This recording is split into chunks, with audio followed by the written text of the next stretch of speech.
Kami punya kewajiban atas SK dari Dinas Pendidikan bahwa kita harus mengimbaskan ketiga sekolah.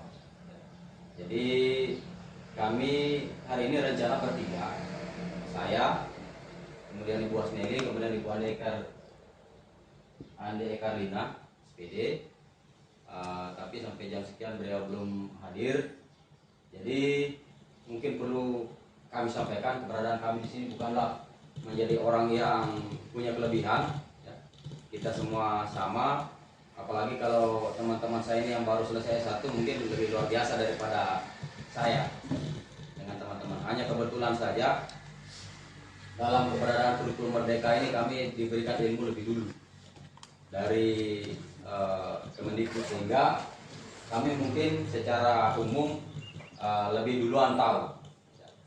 Nah, oleh karena itu sebentar ketika kami mungkin memberikan sesuatu, memberikan materi, ketika ada yang perlu ditanyakan, ketika ada yang perlu disangsikan, silakan kita berdiskusi. Jadi lebih bagus kita diskusi daripada kita hanya jalan dua arah saja. Saya menjelaskan baru bapak ibu mendengarkan. Nah, untuk mengawali kegiatan ini, jadi saya mulai dengan materi paradigma baru, ya, kurikulum Merdeka. Tetapi saya tidak membahas secara spesifik. Kalau dibahas itu kan sudah ada semua di Google. Tapi saya lebih kepada prakteknya, ya. Jadi ini adalah bagaimana kita nanti mengaplikasikan di kelas. Jadi seperti itu. Nah, baik. Saya awali dengan ucapan Assalamualaikum warahmatullahi wabarakatuh. Om Swastiastu. Selamat sore pada kita semua.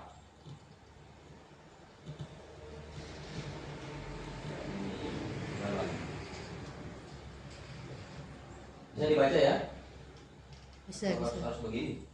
Tapi dia jalan. Jangan, yang itu mau tarik, Pak. Oke. Tentu semua sudah kenal keberadaan saya. Saya sebelumnya mengajar di desa Turuk-Turuk, tetapi diminta bantuan sama ibu pengawas untuk membantu ibu ini pada waktu itu karena laki-laki juga agak terbatas, sehingga saya pindah. Kemudian kebetulan sekolah kami lolos, saya dipercayakan sebagai tim PKP untuk sekolah penggerak, sehingga apapun yang dilaksanakan oleh sekolah penggerak, saya itu harus bertanggung jawab. Baik, kita mulai materi hari ini dengan budaya positif. Dalam kurikulum yang lalu, kurikulum 2013 ini sebenarnya sudah dijalankan, tetapi karena tidak spesifik sehingga bias begitu saja. Nah, sekarang dalam kurikulum Merdeka ini kita dituntut untuk pelan-pelan. Aplikasinya adalah bagaimana kita berhadapan dan bertujuan untuk meningkatkan potensi siswa. Ya. Jadi budaya positif ini mungkin kalau sepintas ibu-ibu sudah dengar semua, ya. Cuman mungkin prakteknya seperti apa itu belum. Nah, hari ini saya membagi apa yang saya tahu tentang kurikulum yang baru ini, tentang budaya positif ini, supaya lebih aplikatif. Jadi kata kuncinya itu paradigma belajar, kemudian disiplin positif, motivasi, perilaku, kebutuhan dasar, kemudian posisi kontrol, keyakinan kelas, dan segitiga restitusi. Ya, jadi kita awali dengan filosofi Ki Hajar Dewantara. Kalau sekarang itu sebenarnya lagi-lagi kita sudah laksanakan semua ini, tetapi mungkin kita tidak terlalu mendetail memahaminya. Jadi filosofi pendidikan Ki Hajar Dewantara itu kembali ke fitrah sebenarnya, ciri atau modal utama bangsa Indonesia. Ya. Jadi bagaimana menciptakan budi pekerti luhur, pendidikan memahami kodrat alam dan kodrat saman. Ya. Jadi anak-anak itu punya kodrat alam, kodrat saman. Artinya ketika dia lahir itu sudah dibekali dengan kodrat alamnya. Dia harus bertumbuh, tidak menjadi yang stagnan. Dia di lingkungannya itu ada budaya, seperti di sini ada kalosara. Ya. Itu sebenarnya yang harus dikembangkan di sekolah. Jangan kita pegangan ke Jakarta sana. Ada kalau saranya, ada mondok tambenya, ada lulonya, itu sebenarnya yang harus kita gali, ya, harapannya. Jadi bagaimana kodrat alam siswa itu betul-betul dinikmati. Oh, saya ini punya tarian ini loh. Apa sebenarnya isinya itu mondok tambe misalnya. Kalau saranya itu, ya, sehingga menjadi moto yang begitu diagung-agungkan di warga kita, khususnya suku Tolaki. Dan saya coba memahami itu. Ternyata memang banyak nilai-nilai yang sangat-sangat luhur, kemudian sesuai dengan nilai-nilai universal. Jadi apa yang kita yakini dalam nilai-nilai di daerah kita itu sebenarnya sudah itulah yang ada di dunia sebenarnya, seperti itu. Kemudian harapannya kita itu menuntun, ya. Jadi guru tidak boleh lagi anak-anak hari ini kita belajar tentang bagian-bagian tumbuhan, tidak seperti itu. Anak-anak coba kita lihat tumbuhan ini, apa saja yang ada di kayak kamu bisa amati. Jadi seperti itu. Nah, kemudian jangan kita kalau istilah dulu kan menyuapi, sekarang tidak. Bagaimana kita membangkitkan kemampuan anak-anak itu, ya. Kemudian jadi seorang guru sebagai pemimpin kelas atau pemimpin pembelajaran. Jadi hanya menuntun saja. Apa potensi? Makanya sekarang itu tidak ada lagi juara. Kalau mau juara harus semua juara, ya. Tidak ada lagi pemberian hadiah kalau kurikulum merdeka. Karena semua punya potensi, ya.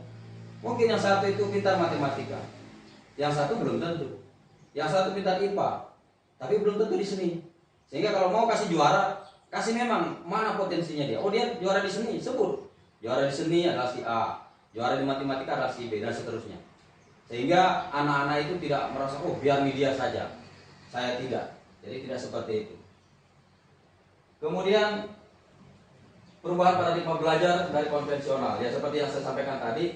Jadi sekarang sebenarnya kalau mau gampang, ya.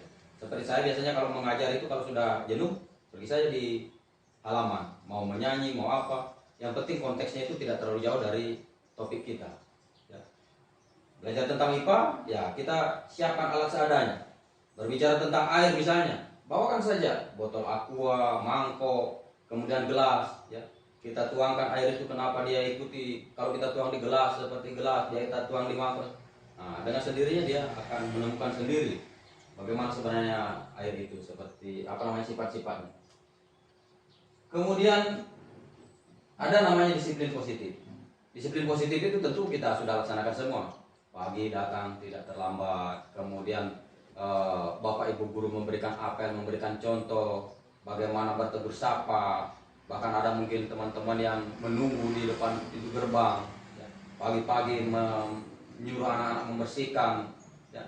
Kemudian memelihara bunga dan seterusnya. Dalam proses belajar misalnya anak-anak tidak boleh ribut, tidak boleh saling ganggu di luar agenda diskusi.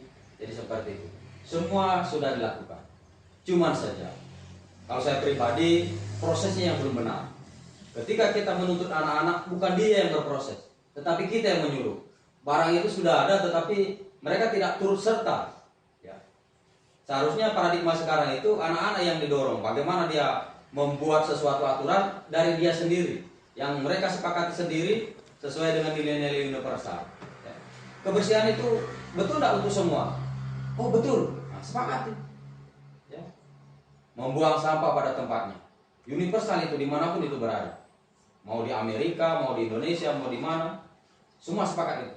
Nah, itu yang harus mereka munculkan sendiri, ya.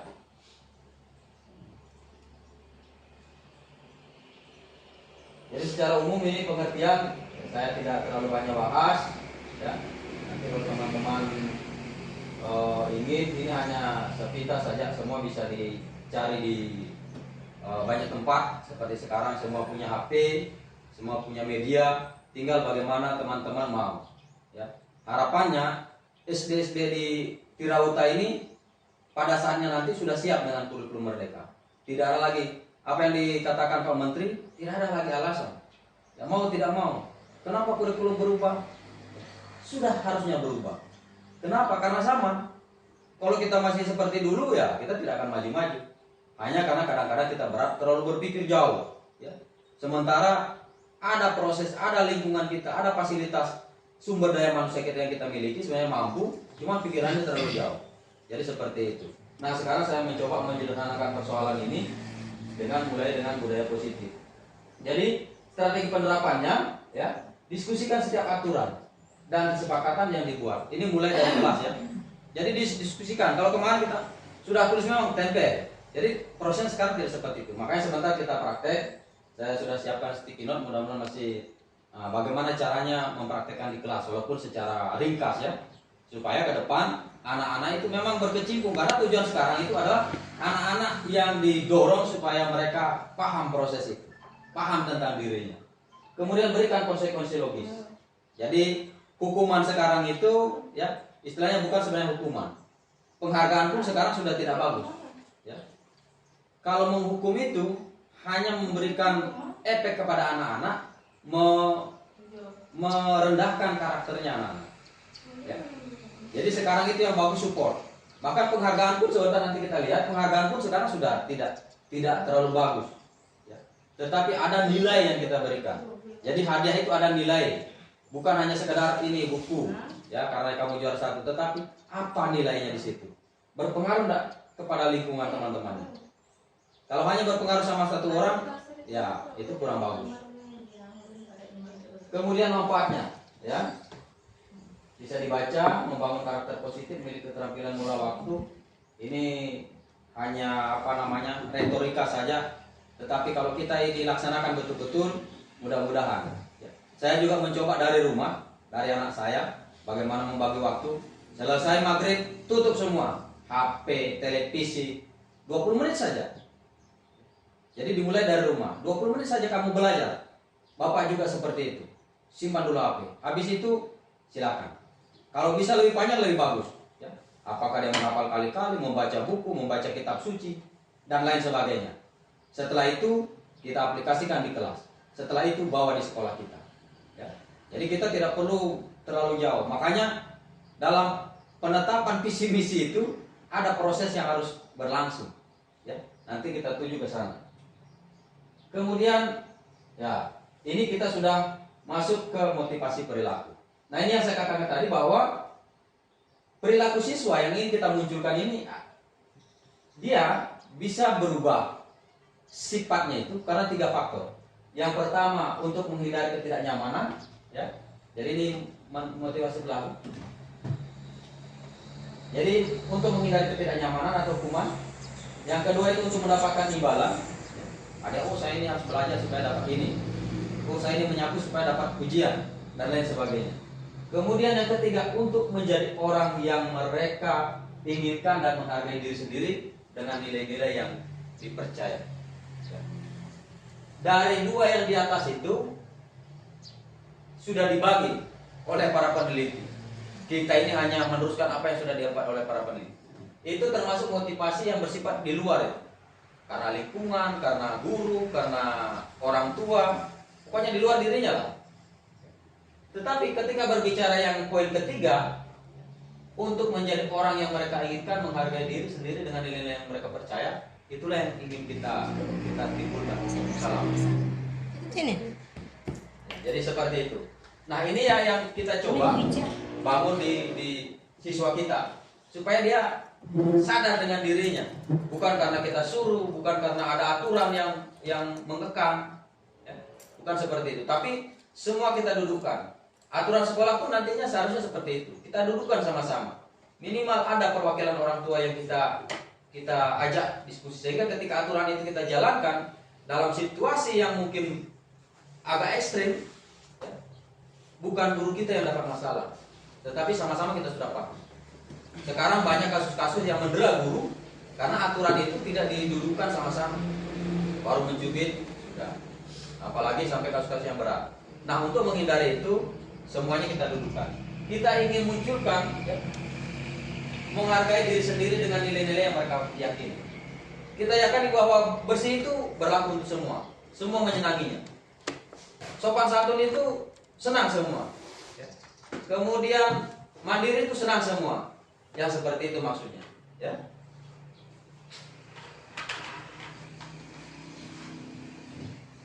Jadi peranan guru, kita sebagai guru hanya penggerak saja.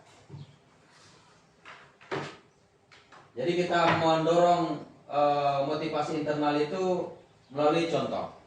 Tidak ada guru lagi, kamu itu pungut itu. Nah, ini kita sama-sama yang pungut sampah, buang di sana. Ya. Sama kalau di kelas, kotornya di jendela, nak. Sini Mina. Coba kita sama-sama. Jadi seperti itu.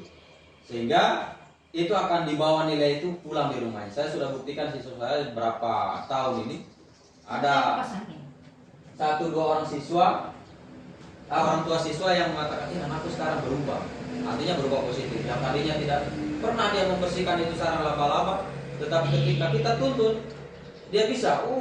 Anakku bisa mandiri.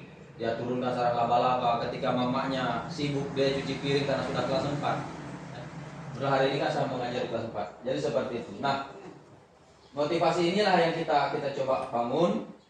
Kemudian kita tahu yang ini ya, tentang 5 kebutuhan dasar. Tetapi mungkin secara umum. Nah, sekarang lebih disederhanakan, kita lihat ada segitiga yang membentuk ya. Semakin di bawah itu semakin lebar. Semakin ke atas itu semakin mengecil, artinya itu semakin kecil porsinya. Kita lihat, yang pertama itu kebutuhan fisiologi, ya, fisik. Jadi semua ingin fisiknya bagus. Jadi kebutuhan untuk mempertahankan hidup secara fisik. Semua ingin sehat, semua ingin normal, ya, anggota tubuhnya sempurna. Kemudian yang kedua rasa aman. Dari ancaman, dari bullying seperti sekarang itu yang paling gede didengung-dengungkan dan lain sebagainya. Kemudian kasih sayang. Nah, ini jelas ya, siapapun ingin disayangi. Dari orang tuanya, dari pasangan hidupnya dan lingkungannya, ya. Inilah nilai-nilai atau 5 kebutuhan dasar yang memang sudah bernilai universal. Kemudian penghargaan.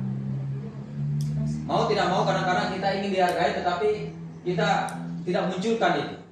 Tetapi sejatinya dalam diri manusia itu butuh penghargaan. Bagaimana caranya penghargaan itu supaya lingkungan menghargai kita? Maka kita menjaga reputasi, martabat kita, ya. Dominasi kita bukan untuk menjatuhkan orang, tetapi untuk mengajak. Ya. Jadi tidak ada lagi teman-teman guru itu merasa tersinggung karena persoalan-persoalan sepele. Karena sudah disadari, saya ini kuat di bidang ini. Nah, itulah yang saya dorong untuk memanfaatkan untuk sekolah. Saya ini kurang di bidang ini, maka saya coba-coba diskusi dengan teman, kolaborasi, ya. Jadi seperti itu. Sehingga kepala sekolah selaku pemegang pimpinan tertinggi punya kuasa untuk mengelola sekolah, ya. Mengatur teman-teman, membuat siswa mau jadi apa, sehingga kedepannya harapannya siswa SD di Terawuta ini punya kualitas yang sama. Nah, tidak SD 1, tidak SD ini, supaya sama-sama punya kekuatan seperti itu. Kemudian yang terakhir aktualisasi diri, ya. Jadi menemukan kenikmatan, kepuasan, memahami apa yang dibutuhkan, tampil menjadi diri, jadi bukan menjadi orang lain, ya. Ketika dia punya kemampuan di bidang olahraga, kita dorong, ya. Kita bantu anak-anak kita. Ketika dia punya passion mungkin sebagai model, kita bantu bagaimana caranya, ya. Difasilitasi. Ada anak-anak yang susah matematika, dorong. Buatkan dia soal yang agak lompat-lompat sedikit. Kita lihat misalnya, ini dia dapat 10 terus, lompatkan itu materi-materinya. Jadi seperti itu. Jadi mungkin secara teori bisa, saya pun secara teori bisa menyampaikan. Tetapi mungkin secara praktek tidak sepenuhnya. Tetapi silakan dicoba. Karena saya pun seperti itu, mencoba dan mencoba terus, ya, sehingga kita tidak jenuh di kelas. Apalagi sekarang kan ada hak asasi manusia, kita tidak boleh ini, tidak boleh itu, tidak. Jadi kita menuntun anak sehingga ada kebahagiaan tersendiri di dalam diri kita. Jadi ketika 5 kebutuhan dasar manusia ini sudah terpenuhi, maka hidupnya pasti bahagia. Nah, oleh karena itu guru sebagai penuntun mendorong supaya ini muncul secara implisit kepada siswa melalui praktek-praktek contoh, ya, panutan.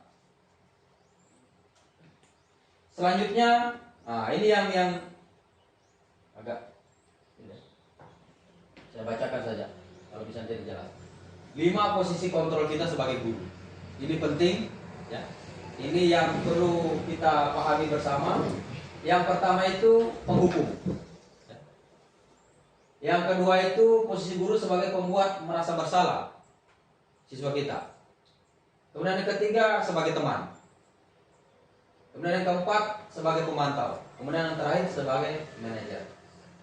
Dari kelima posisi kita sebagai guru itu selayaknya kita menuju ke nomor 5 sebagai manajer. Ya. Jadi guru itu tidak lagi mengucapkan kata-kata negatif kepada siswa. Kamu ini boros sekali. Atau sebagai teman, posisi sebagai teman tuh masih di tengah-tengah nilainya dia. Ya. Karena kadang-kadang kalau kita berposisi sebagai teman, lihat kenyataan sekarang. Woi, Pak Guru. Halo, Pak Guru. Jadi seperti itu. Itu posisi sebagai teman. Kita naikkan sedikit sebagai pemantau. Kita melihat ketika ada perilaku yang kurang, kita berikan penyampaian sesuai dengan nilai-nilai yang saya sampaikan tadi. Ya. Jadi kita tidak menjudge, kita tidak memarahi anak-anak, tetapi nilainya kita bangkitkan. Nah, itu tadi kamu pukul temanmu, bagus enggak? Ada enggak diajarkan sama mamamu? Tidak ada. Ada kesepakatan yang sudah kita buat kan? Oh iya Pak Guru. Nah, jadi bagaimana itu? Oh, saya ingin berubah. Bagaimana caranya? Jadi seperti itu. Ya. Jadi ada nilai-nilai yang kita turunkan. Nah, kalau sebagai manajer, ya, kita betul-betul membangkitkan nilai-nilai kita sebagai apa yang saya sampaikan tadi. Ada kasih sayangnya, kemudian ada penghargaannya, kemudian ada apalagi kita memposisikan siswa itu sesuai dengan nilai-nilai yang dibangun dari keluarganya. Jadi seperti itu. Nanti kita lihat kasusnya ya. Ada kasus kita supaya bisa ada pembanding. Karena kalau ini disampaikan secara ini mungkin agak mengambang. Sebentar kita coba lihat kasusnya. Kemudian ini. Nah, ini yang kita perlu praktekkan di awal pembelajaran, ya. Keyakinan kelas. Kalau kemarin kan baru sebatas kesepakatan. Kesepakatan itu biasanya ada kalimat-kalimat negatif di situ. Tidak boleh ini, tidak boleh itu. Nah, itu sudah menghukum itu. Ya. Kalau dari segi bahasa itu ada nilai hukuman di situ. Tidak boleh membuang sampah. Tetapi kita buatkan menjadi kalimat positif. Itulah namanya keyakinan kelas. Bagaimana caranya? Yang pertama itu siswa menulis keyakinan yang mereka inginkan. Kemudian yang kedua, guru dan siswa mengulas keyakinan yang telah tertulis. Kemudian yang ketiga, guru dan siswa memilih keyakinan kelas yang penting. Yang keempat, mengubah keyakinan kelas menjadi kalimat positif. Yang kelima, mengecek dan mensepakati keyakinan kelas. Nah, untuk materi ini, ya, saya coba berbagi dengan teman-teman. Saya praktekkan di sini supaya nanti di kelasnya langsung dilakukan. Tidak lagi langsung ada spanduk. Ini anak-anak dilarang ini, dilarang ini seperti itu. Nah, oleh karena itu, supaya kita tidak mengantuk juga, saya juga biasanya kehabisan kata, maka kita langsung praktekkan. Kita akan belajar bagaimana membuat keyakinan kelas pada siswa. Ya. Jadi yang pertama itu menulis keyakinan yang mereka inginkan. Terserah. Misalnya tidak boleh tidur di kelas, tidak.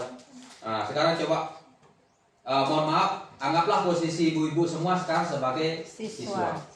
Nah, supaya nanti nilai-nilai itu tidak lagi menjadi nilai-nilai yang dibuat guru.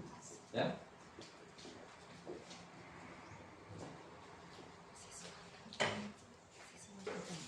Ya, silakan ditulis kira-kira aturan apa yang atau mungkin sudah ada di kelasnya lah. Tapi kita mencoba bagaimana caranya membuat keyakinan kelas. Tadi mohon maaf.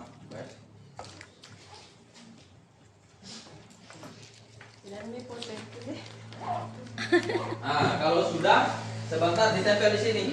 Di mana? Oh, di sini. Pak Guru tidak ada pulpenku, Be. Gitu kan? Kita dulu pulpennya Pak Guru. Juga di siswa tidak ada pulpennya.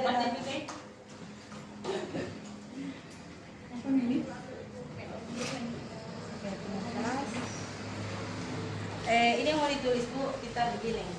kita membayangkan sebagai siswa apa kira-kira yang kita inginkan di dalam kelas sehingga dalam kelas kita itu menjadi nyaman, menjadi tentram, menjadi baik seperti itu. Misalnya satu contoh, di saat belajar tidak boleh makan. Seperti itu contohnya. Nah, sekarang coba yang lain selain itu buat.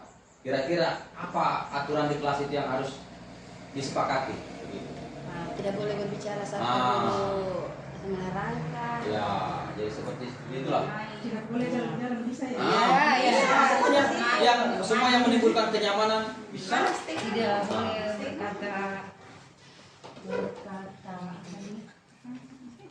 Tidak boleh mengganggu teman. Kalau sudah tempel di kertas karton ini, kita coba lihat ya. Sebentar kita sama-sama, kita tuju adalah sampai pada keyakinan kelas. Ya. Yang mana itu keyakinan kelas?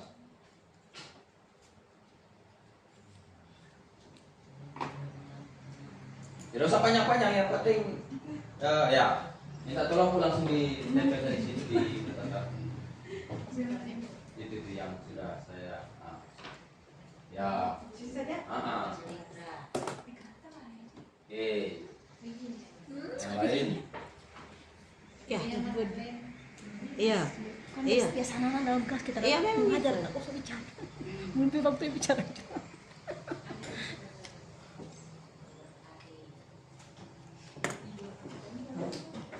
Saya juga sebenarnya baru lakukan ini, ya. Masih ada videonya di laptop. Boleh, Boleh. boleh. Boleh sebanyak-banyaknya Bebas, boleh. bebas. Sebentar yang terakhir langsung membaca. Ya. Oke.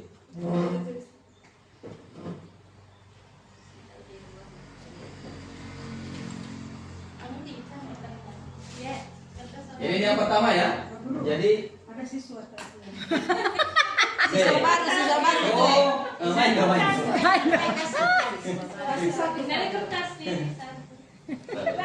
Ya sampai tidak ada pulpennya juga Pak Guru. ada yang tahu apa pulpennya.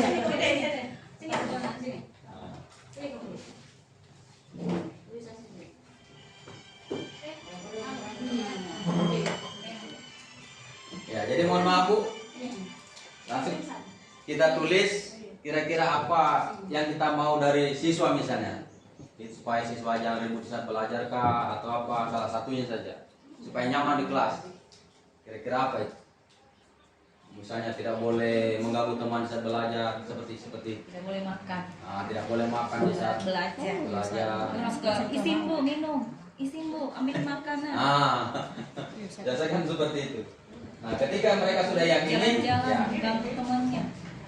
kemungkinan atau langsung saja ya, karena ibu masih bingung. Oke, langsung saja Pak Guru. Bu Saim, saya minta tolong coba baca yang kita buat supaya didengar sama teman-teman. Jadi mengulas keyakinan keras yang telah ditulis. Coba. Yang mana?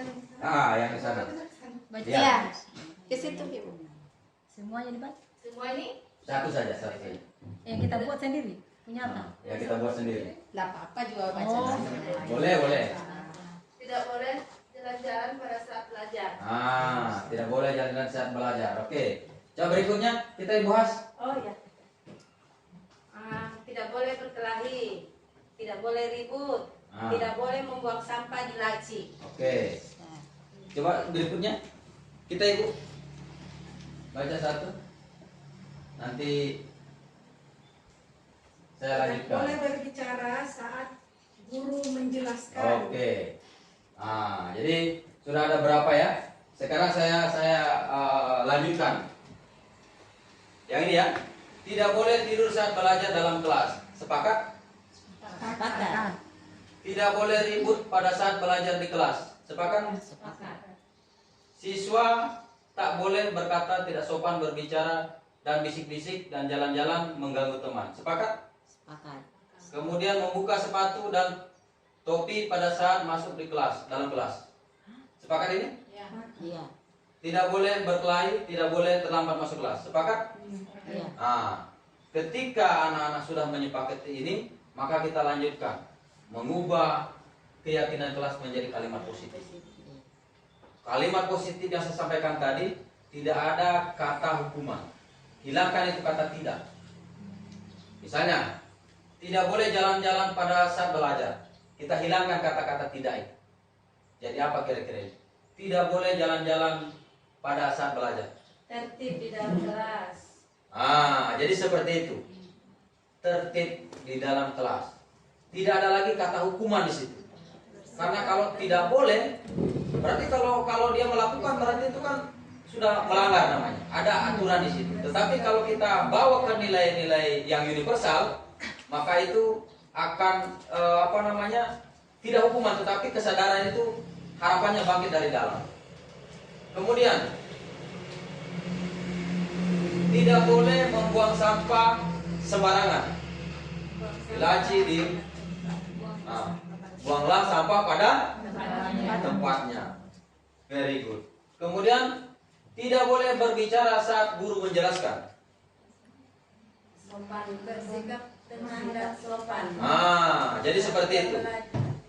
Ketika semua sudah disepakati anak-anak, lalu kita cek kembali lagi. Apakah keyakinan ini betul-betul dia bisa lakukan dengan tulus ikhlas atau tidak? Kalau tidak, coba digali pemikiran siswa supaya betul-betul dia mampu begitu. Tidak ada hukuman tapi atas ketulus ikhlasan. Nah, ketika itu sudah selesai, baru apakah ibu-ibu mau cetak atau tulis lalu tempel. Sehingga itu adalah nilai-nilai universal yang mereka bangun sendiri. Tidak atas paksaan guru, tidak atas paksaan kepala sekolah, dan lain sebagainya. Kira-kira bisa seperti itu ya prakteknya ya? Gampang? Tinggal kita coba. Ya? Dicoba. Supaya ini menjadi kebiasaan, walaupun saya sekolah atau tidak. Jangan berpikir seperti itu. Ketika kita membangun nilai, itu adalah suatu hal yang positif. Ya. Tapi kalau kita hanya mengabaikan semua itu, ya anak-anak kita juga seperti itu. Saya sudah mulai rasakan, walaupun baru berapa hari sebenarnya saya, tapi saya mulai rasakan. Dia sadari betul. Kita tinggal tunjuk misalnya, ini coba baca. Ketika dia melalaikan, coba baca ini. Sudah, tidak akan diulang lagi dalam jangka waktu tertentu. Mungkin lama-lama akan dilupa lagi. Kasih lihat lagi. Jadi kita pajang di samping papan tulis kah, atau di depan pintu kah, di samping pintu, sehingga bisa dilihat setiap saat. Oke, jadi keyakinan kelas dan cara melakukannya sudah bisa ya. Nah, selanjutnya kita beralih ke segitiga restitusi. Setiap permasalahan siswa itu kadang-kadang kita terlalu menganggap siswa itu salah, siswa itu nakal, siswa itu bodoh, siswa itu agak tumai macam-macam. Sekarang itu dihilangkan semua. Ya. Siswa itu adalah manusia unik yang punya potensi yang luar biasa. Hanya kadang-kadang kita merendahkan derajatnya manusia itu. Oleh karena itu, hilangkan nilai itu. Setiap persoalan selesaikan dengan segitiga restitusi. Jadi mungkin ini barang atau sudah pernah dengar? Belum. Segitiga restitusi itu adalah menyelesaikan persoalan dengan mengangkat nilai siswa, menghargai dia, mendudukkan dia sebagai manusia. Yang pertama apa? Menstabilkan identitas. Ketika dia melalaikan sesuatu, misalnya terlambatkah, tidak membersihkan di kelas kah, memukul temannya kah, dan lain sebagainya, kita gali sebenarnya ada apa ya pada diri siswa itu. Tidak langsung kita, kamu ini kenapa kamu pukul temanmu. Tidak ada kata-kata seperti itu. Kita gali dulu, stabilkan dulu. Apa penyebab dia itu dari hatinya yang paling dalam, ataukah mungkin karena kebetulan dan lain sebagainya. Kemudian yang kedua, validasi tindakan yang salah. Kamu tentu punya alasan, nak, kenapa kamu udah pukul itu temanmu? Apa alasanmu? Jadi efektif kita punya cara. Kamu itu terlambat. Alasanmu itu, apakah anunya di rumah itu? Kenapa kamu terlambat? Tidak seperti itu. Oh, saya bantu mamaku, dia menjual, saya bantu iriskan pisangnya. Di rokok-rokok pernah saya kejadian seperti itu. Kalau sudah seperti itu, kita tanya lagi, kira-kira ada nggak solusi supaya ini tidak terulang lagi? Kita gali pelan-pelan, sehingga ketika itu permasalahan mungkin datang dari orang tuanya, ya mau tidak mau kita harus diskusi dengan orang tuanya. Tidak putus sampai di situ. Karena kita tidak tahu ini anak ini ke depan jadi tentara, jadi polisi, jadi apa. Ketika kita memberikan penghargaan pada saat ini, sampai kapanpun kita dikasih itu kasihan itu Siti Murni, buruk kalian, pokoknya dia sayangi saya. Jadi seperti itu, ya. Jangan kita sekedar melihat, oh dia itu bodoh apa semua. Kecuali mungkin ada keterbelakangan mental ya memang tidak ada solusi. Tetapi karena ada faktor-faktor X yang kita tidak tahu, kita coba gali. Ya. Kalau di sini mungkin tidak terlalu banyak persoalan. Kalau kami di rate-rate, ada yang macam-macam. Karena ada yang hidup di pasar, ada yang tentara, polisi, pegawai negeri. Jadi orang yang tidak peduli sampai yang paling kritis itu ada di sana. Ketika kita seorang guru mengabaikan nilai-nilai itu, suatu saat kita pasti dapat persoalan. Oleh karena itu, kita sebagai guru itu, mungkin hari ini kita tidak hanya melihat di Jakarta, gurunya dipukul, gurunya dilawan. Akankah itu tidak terjadi sama kita? Mungkin saja. Kalau nilai-nilai itu dari awal kita tidak bangun. Tetapi kalau kita nilai-nilai itu kita bangun dari siswa, ya dia sudah ada tertanam dalam dirinya. Saya buat keyakinan kelas ini seperti ini. Di sekolah ini ada keyakinan seperti itu. Jadi seperti itu. Kemudian yang terakhir, menanyakan keyakinan. Jadi apa yang sudah dia yakini itu ditanyakan kembali. Kemarin kamu tulis kalau kamu pukul temanmu itu tidak sopan namanya. Bagaimana itu? Oh iya Pak Guru. Bla bla bla bla bla. Kita tanyakan nilainya, bukan kita menghukum anak-anak itu. Ketika segitiga ini sudah kita laksanakan, jadi guru itu memiliki kesabaran lagi. Ya. Saya mencoba membelajarkan diri saya menjadi orang yang bisa menahan emosi. Bukan selalu melempar kepada siswa, tetapi apa yang kurang pada diri saya. Sampai hari ini mungkin semua persoalan ketika kita mengajar matematika, anak-anak itu kali-kali saja tidak hafal. Saya kelas 4 siswa aku 21. Yang hafal kali-kali 8 itu mungkin baru berapa orang saja. Apa yang saya lakukan? Walaupun tidak rutin ya, setiap selesai maghrib, Bapak Ibu, anak-anakku sekalian, yuk kita belajar 20 menit. Karena kebetulan kami kan ada grup kelas masing-masing. Yuk belajar, ada orang tuanya peduli, oh dia share anaknya lagi kali menghafal, kita kasih jempol. Ya. Jadi nilai itu kita bangkitkan dari kesadaran orang tua juga. Jadi selalu karena terulang mungkin rasa tanggung jawabnya akhirnya tidak disuruh mereka sharing. Ya, kalau mereka punya data. Jadi seperti itu. Nah, di sekolah tinggal kita tanya, sudah kali-kali berapa kemarin? Apa yang kamu baca? Nah, misalnya dia bilang kitab suci, wah, luar biasa kita apresiasi seperti itu. Nah, inilah proses untuk menciptakan kondisi murid untuk memperbaiki kesalahannya melalui keyakinan kelas tadi yang kita praktekkan itu. Jadi budaya positif itu mungkin kalau kita ucapkan sederhana, tidak datang datang tepat waktu, kemudian sopan santun, saling menghargai, toleransi dan lain sebagainya. Tetapi ketika itu hanya kita ucapkan, kita tidak praktekkan pada siswa kita, niscaya itu hanya menjadi angin lalu.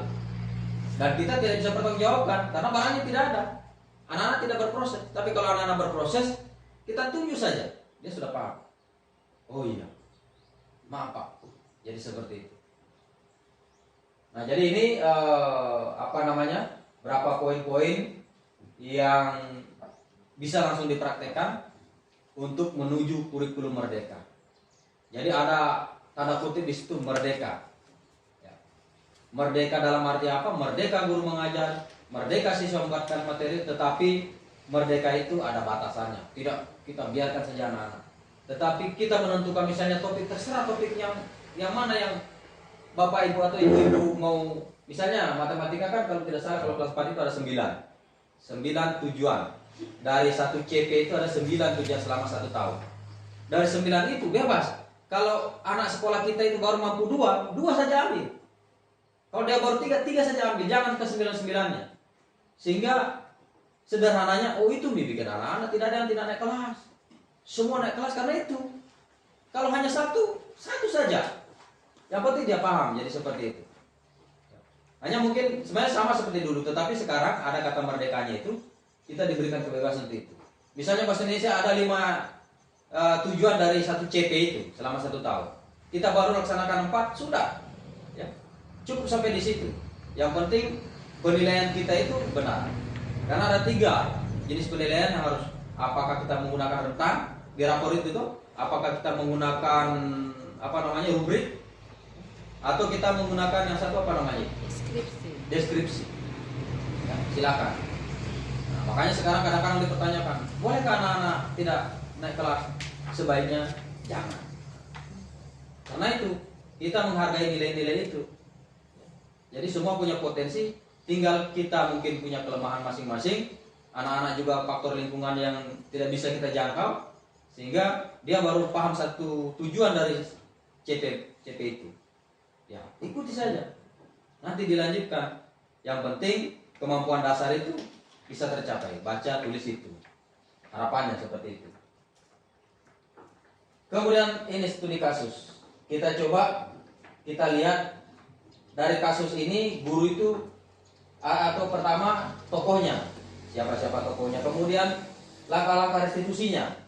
Ya. Bagaimana cara mengatasi itu kalau ada kasus seperti sebentar. Kemudian posisi kontrol guru itu berada di posisi berapa? Apakah dia posisi manajer, teman, pemantau, atau penghukum dan lain sebagainya. Kemudian kebutuhan dasar apa yang ingin dipenuhi karena dia berbuat salah itu. Coba kita lihat ya.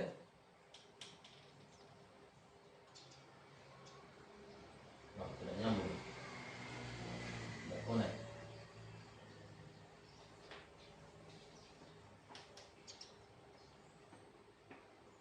Kalau begitu saya carikan saja kasus.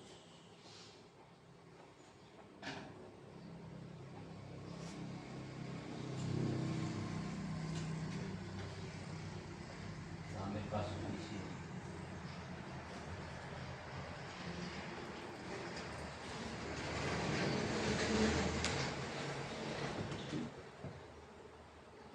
Kasus. Coba satu saja ya, sebagai pemahaman awal saja. Bisa dibaca ini? Kita baca nih Pak. Tidak bisa kita lihat. Kecil bingit. Sekarang terpaksa kita adu pemahaman. Saya baca. Guru matematika dan wali kelas 8, ini SMP ya kalau bilang, Ibu Susanti sakit sehingga tidak dapat masuk dan mengajar. Akhirnya digantikan guru pengganti namanya Ibu Eni. Ibu Eni baru 2 tahun menjadi guru di SMP. Beberapa murid perempuan, Pipi dan Natali, mengetahui hal ini dan mulai menggunakan kesempatan dan bersikap seenaknya, tertawa dan tidak mengindahkan kehadiran Ibu Eni. Ibu Eni mencoba menyapa Pipi dan Natali dengan ramah, sambil mengingatkan mereka untuk tetap fokus pada pengerjaan tugas. Ayolah, tugasnya tolong bantu ibu ya. Ayolah, tugasnya dikerjakan, nanti ibu ditegur bapak kepala sekolah kalau kalian tidak kerjakan tugas. Tolong bantu ibu ya. Jadi memelas ini guru itu. Namun Pipi dan Natali malah tertawa. Ah ibu, santai saja bu. Mereka tetap tidak mengerjakan tugas dan malah mengobrol. Keesokan harinya, Ibu Santi, ini wali kelas aslinya ini, memanggil Pipi dan Natali serta menanyakan tentang laporan Ibu Eni. Ibu Santi menanyakan apakah mereka bersedia memperbaiki permasalahan yang ada. Pipi dan Natali sempat ragu-ragu dan membela diri, namun pada akhirnya mengatakan akan meminta maaf. Ibu Santi menanggapi bahwa tindakan itu boleh saja dilakukan bila mereka sungguh-sungguh ingin meminta maaf. Namun Ibu Santi menanyakan kembali apa yang mereka bisa lakukan untuk menggantikan rasa tidak dihormati Ibu Santi. Baik Pipi maupun Natali mengaku bahwa perilaku mereka tidak sesuai dengan keyakinan kelas. Ibu Santi melanjutkan kembali apa yang akan mereka lakukan untuk memperbaiki masalah, apakah ada gagasan. Jadi seperti itu. Nah, kita kembali ke sini.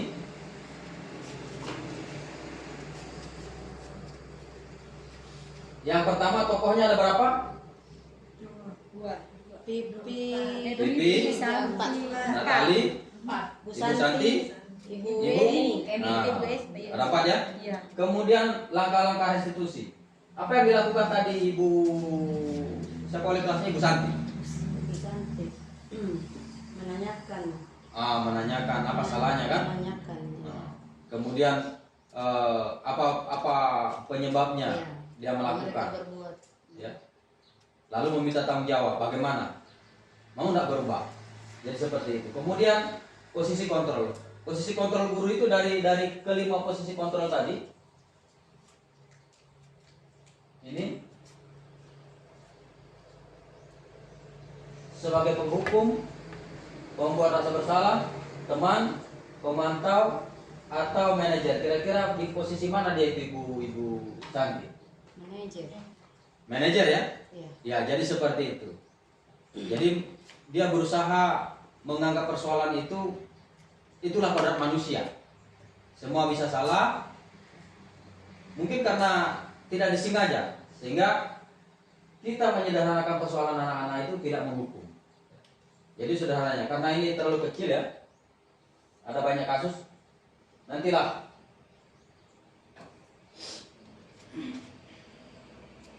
jadi itu salah satu ya. Nah, kita kembali ke sini.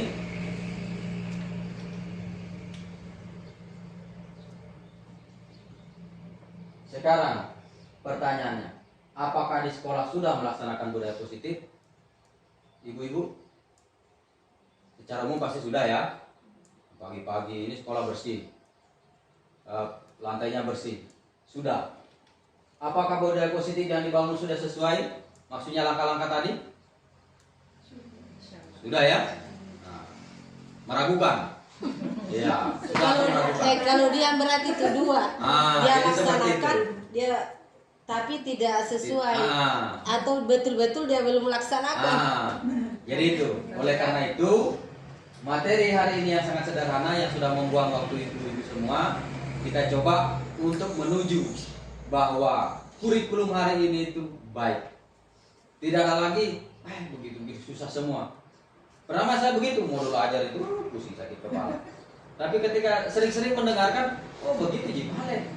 Apa yang kita punya sudah itu Mi. Ya, yang penting sudah tahu CP-nya 1, tujuannya ada 5, sudah tulis Mi.